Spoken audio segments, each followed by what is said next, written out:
오늘은 대림절 네 번째, 절기상으로는 마지막 주일입니다. 그런데 네 번째 주일이라는 것은 맞지만 사실 마지막 주일이라는 것은 어폐가 있습니다. 주님을 기다리는 사람들은 그분이 언제 오실지를 알지 못했기 때문입니다. 어쩌면 가장 대림절에 어울리지 않는 주일이 네 번째 주일인지도 모르겠습니다.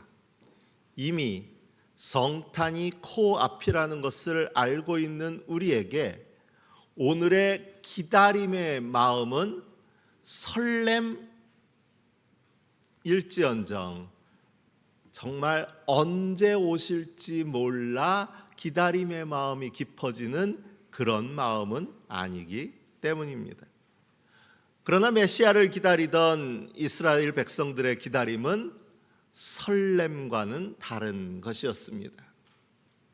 그들의 마음을 어찌 알 수 있을까 살펴보기 전에 먼저 이화여대 장윤재 교수님이 우리 한국 사람들에게 기다림의 마음은 어떤 것일까 하는 것을 가곡과 동요를 통해서 이렇게 정리한 내용이 있어 한번 나눠보고자 합니다.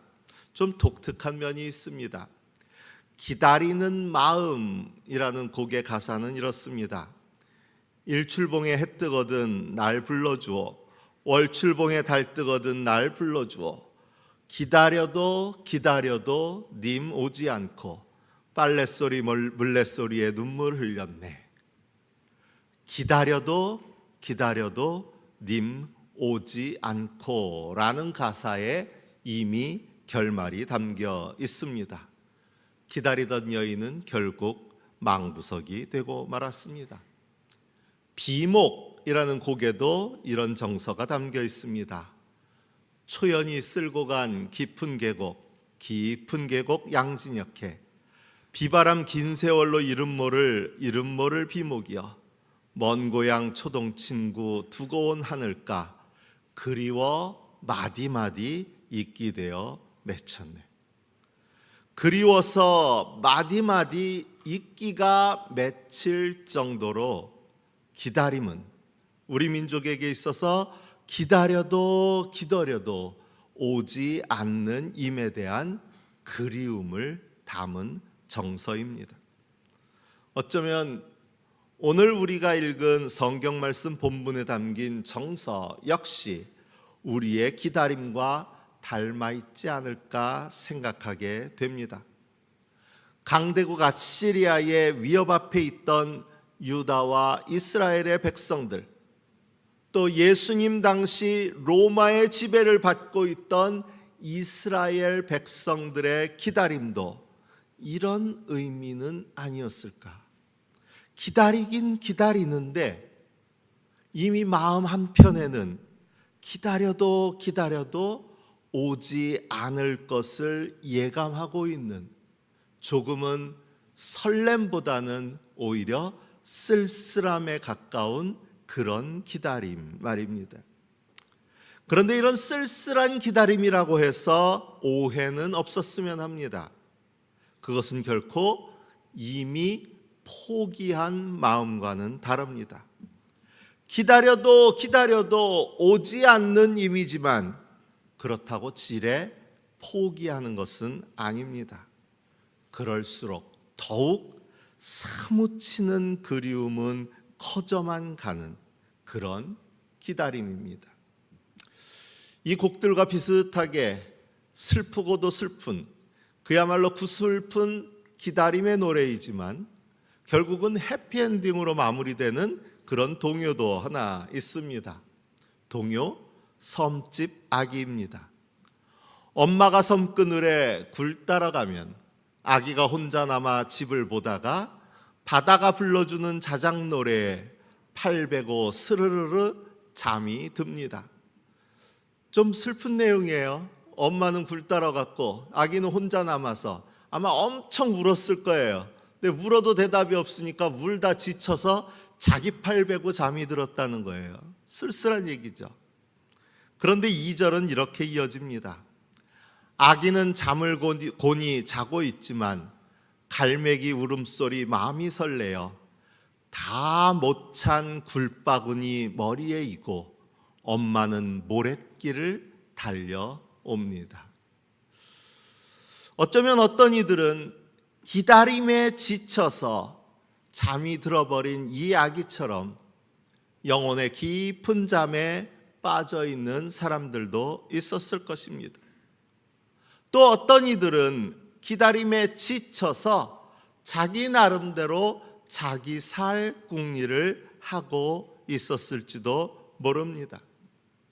그런데 엄마 마음은 그렇지 않습니다.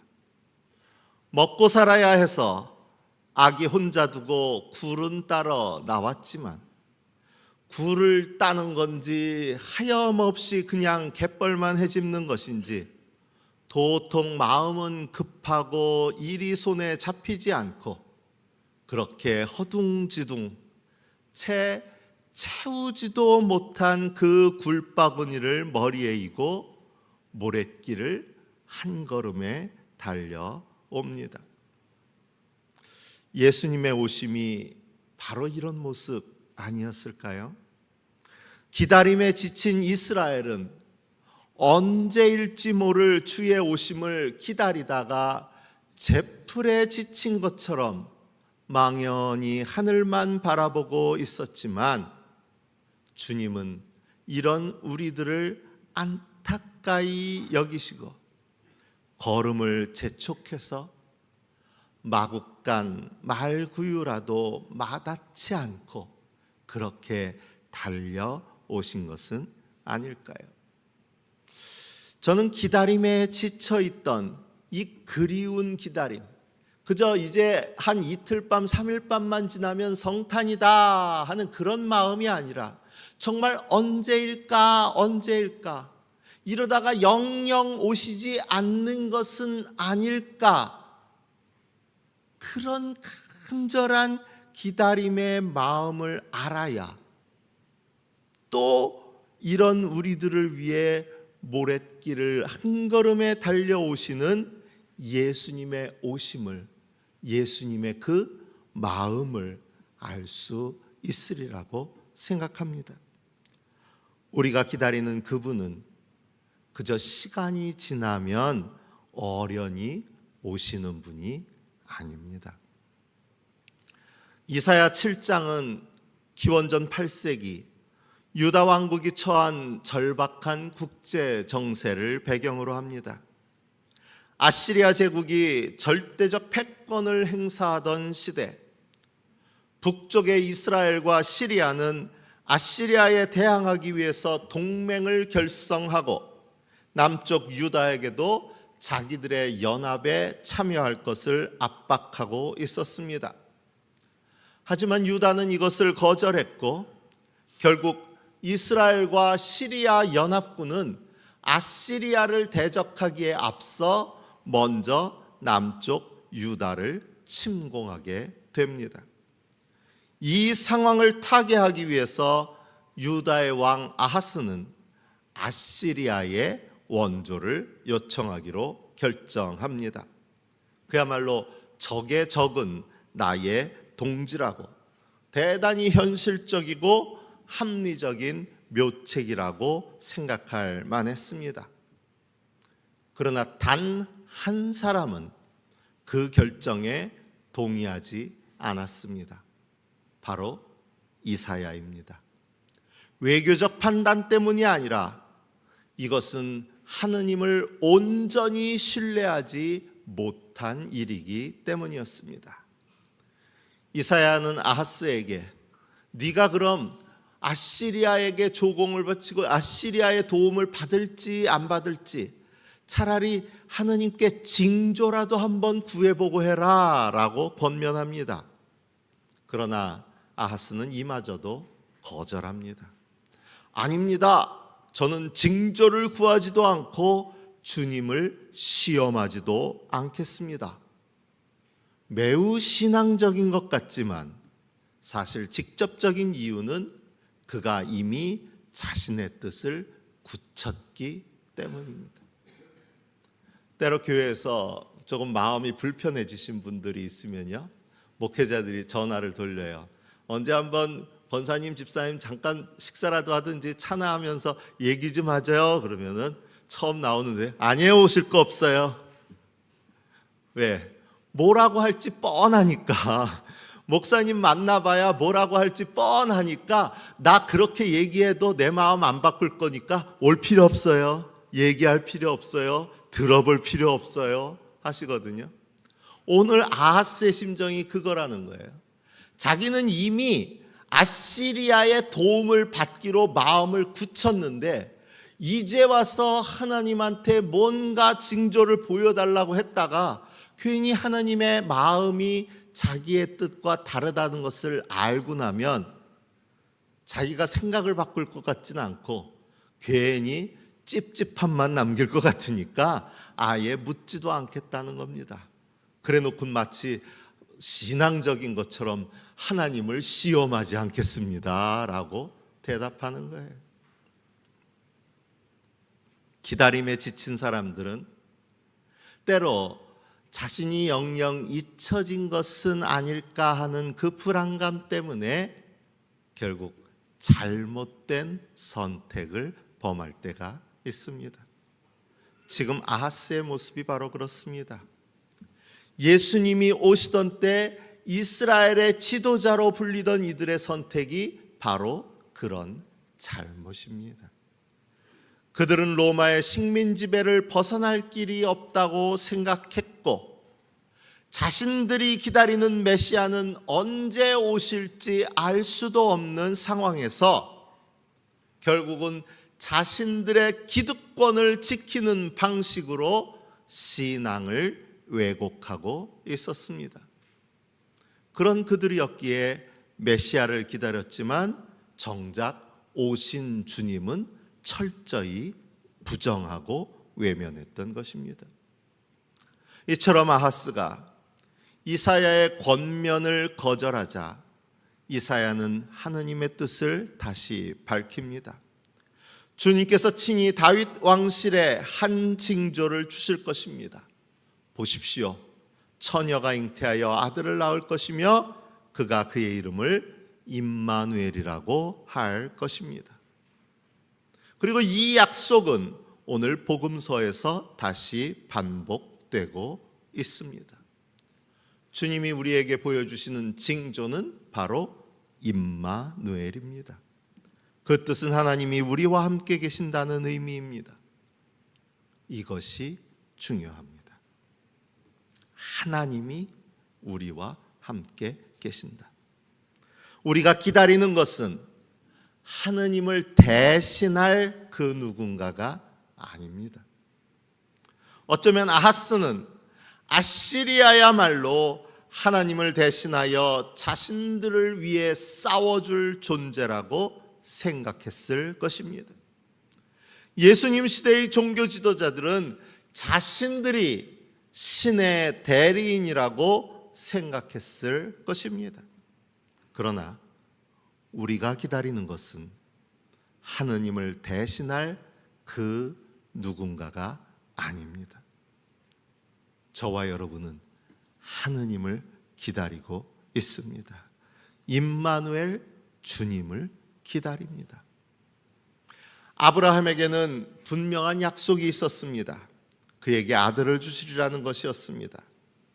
그러나 세월이 흘러서 자신과 사라가 아들을 낳을 기미는 보이지 않고 이제 그들의 나이가 많아져서 불가능한 것으로만 여겨지던 때 아브라함은 여종 하갈을 통해 얻은 이스마엘을 약속의 대체제로 삼으려는 마음이 들었습니다.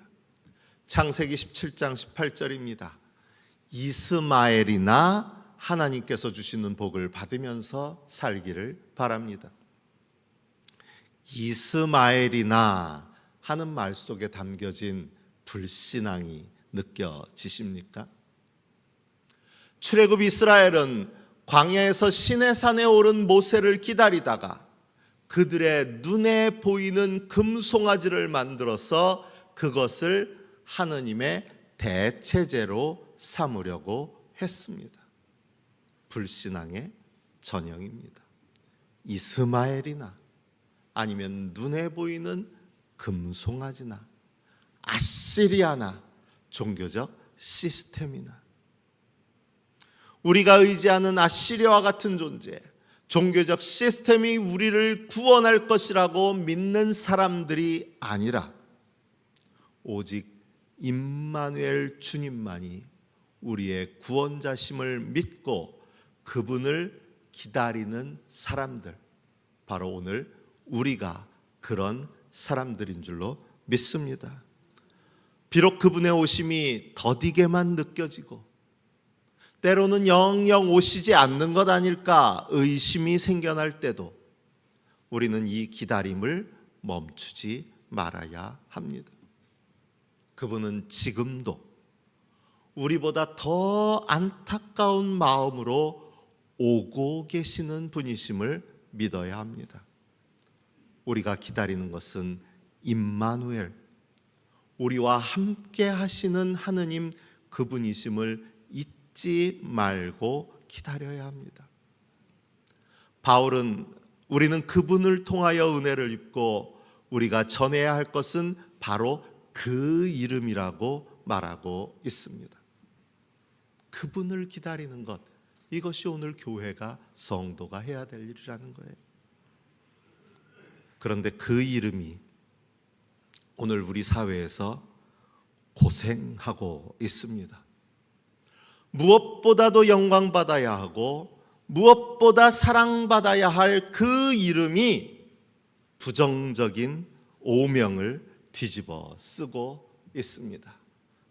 사진 하나를 보시겠습니다. 제가 차마 읽을 수가 없어서 사진으로 보자고 했습니다. 흔히 법조타운으로 불리는 서초동 큰 길가에 이렇게 써붙였다고 합니다. 민원이 많이 들어오는데 법적으로는 철거가 불가능하답니다. 법적으로는 어떨지 몰라도 10계명 제3계명 너는 내 하나님 여호와의 이름을 망령되이 부르지 말라는 계명을 어긴 것은 분명해 보입니다. 우리가 하나님의 이름을 말할 때 중요한 것은 그분의 이름이 저처럼 망령되이 불려지느냐 아니면 영광 받으시느냐에 있습니다. 우리가 그분의 이름으로 모였다, 우리가 그분의 이름을 높인다는 것은 단지 그분의 이름을 앞세우고 내세우는 것이 아니라 그 이름에 걸맞는 생각과 실천이 뒤따르는 것이어야 합니다. 하긴 저것뿐일까요? 하느님의 이름은 오랜 세월을 지나면서 사람들이 제멋대로 이용하는 이름이 되어 버렸습니다. 이스라엘이 하느님의 이름으로 성전이라는 이름으로 자행하는 팔레스타인 주민에 대한 학살은 결코 정당성을 지닐 수 없습니다. 이스라엘이 2000년대 중반부터 브랜드 이스라엘이라는 프로젝트를 시작했다고 합니다. 자신들이 갖고 있는 전쟁과 학살의 이미지를 가리고 관광하기 좋은 국가라는 이미지를 만들려는 그야말로 이미지 세탁을 하려는 노력을 하고 있다고 합니다.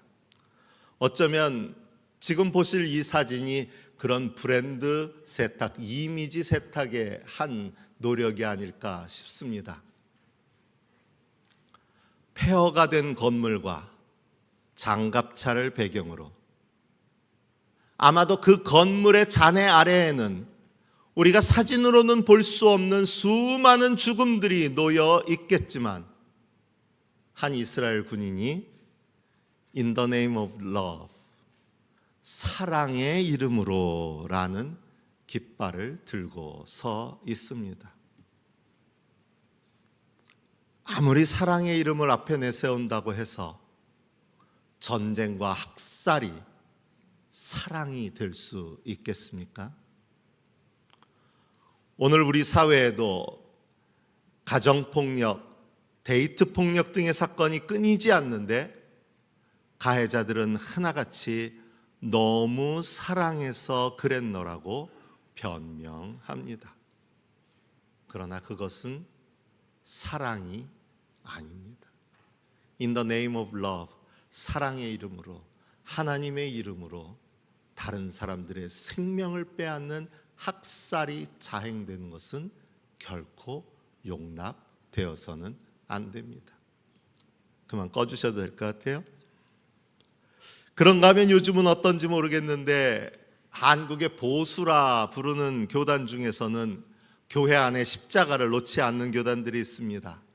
어떤 형상도 만들지 말라는 제2계명을 지킨다는 이유입니다. 그러나 교회 안이든 아니면 교회 밖이든 모든 교회는 십자가를 그 표징으로 삼습니다. 그런데 십자가는 있지만 정작 십자가의 정신은 사라졌다면 누구도 낮아지려고 하지 않고 누구도 희생하려고 하지 않고 누구도 죽으려고 하지 않는다면 그 십자가는 우상이 될 뿐입니다. 아무리 아름답고 화려하게 때로는 거창하게 포장할지라도 중요한 것은 그 안에 무엇을 담고 있느냐에 있습니다. 그 반대의 경우도 마찬가지입니다. 오늘 마태복음의 말씀이 바로 그것을 우리에게 보여주고 있습니다.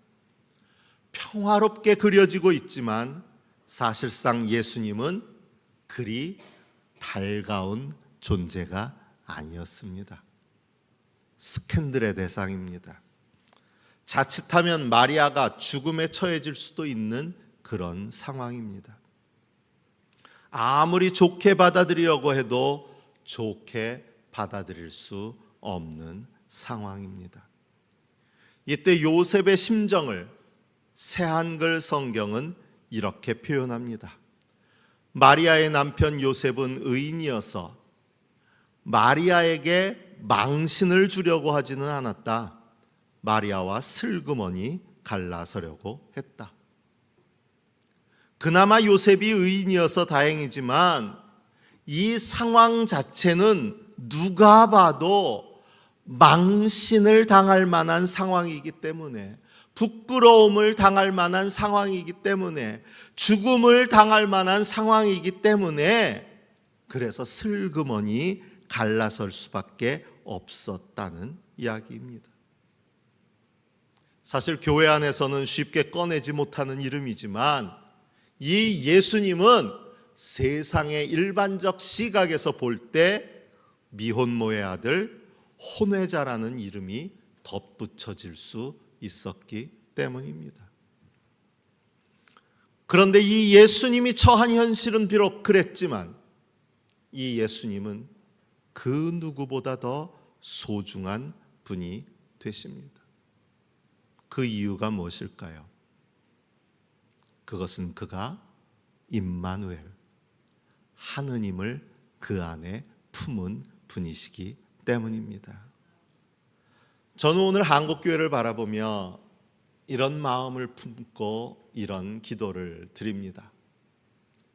비록 오늘날 교회가 세상 안에서 부끄러운 이름이 되고 있지만 교회라는 이름으로 하느님의 뜻과는 상관없는 일들을 주장하는 이 사람들로 인해서 하나님의 이름마저 망령되이 일컬어지는 현실이지만 이리 치이고 저리 치이며 망신창이가 되어버렸지만 마치 허름한 마구간 말구유처럼 초라한 모습이 오늘 우리 교회의 현실이지만 그럼에도 주님이 우리에게 오시면 임마누엘, 주님이 우리 안에 함께 계시면 우리는 다시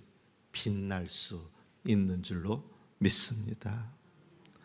마이스테크하르트는 성탄은 빛이신 그리스도가 우리 안에서 탄생하는 것이라고 말했습니다. 또 바울은 고린도 후서에서 우리는 이 보물을 질그릇에 간직하고 있습니다 라고 말합니다. 그렇습니다. 비록 우리의 현실은 초라한 말구유일지 몰라도, 비록 우리의 현실은 질그릇과 같은 모습일지 몰라도, 우리는 빛이신 예수 그리스도를, 무엇과도 바꿀 수 없는 보물인 예수 그리스도를 선물로 받은 사람들인 줄로 믿습니다. 우리에게 희망은 밖에서 오지 않습니다. 상황이 변하고 현실이 변해야 희망이 시작되는 것이 아닙니다. 우리 안에 계신, 우리 안에 오신, 우리와 함께 하시는 예수 그리스도가 바로 우리의 희망입니다. 주님은 분명히 오십니다. 모래밭길을 달려 우리에게 오십니다. 우리에게 오시는 하느님, 임마누엘, 우리와 함께 계시는 하느님을 간절히 기다리는 저와 여러분이 되시기를 바랍니다. 우리 안에 계신 그 주님의 이름 앞에 부끄러움 없이 살아가는 우리 모두가 되어지기를 바랍니다. 주신 말씀을 마음에 새기며 묵상합니다.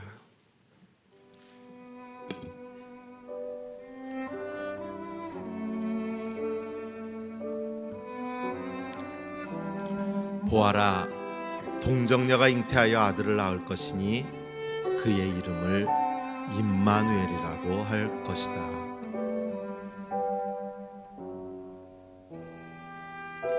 우리는 우리 자신을 전하는 것이 아니라 예수 그리스도를 주님으로 선포합니다. 우리는 이 보물을 질그릇에 간직하고 있습니다.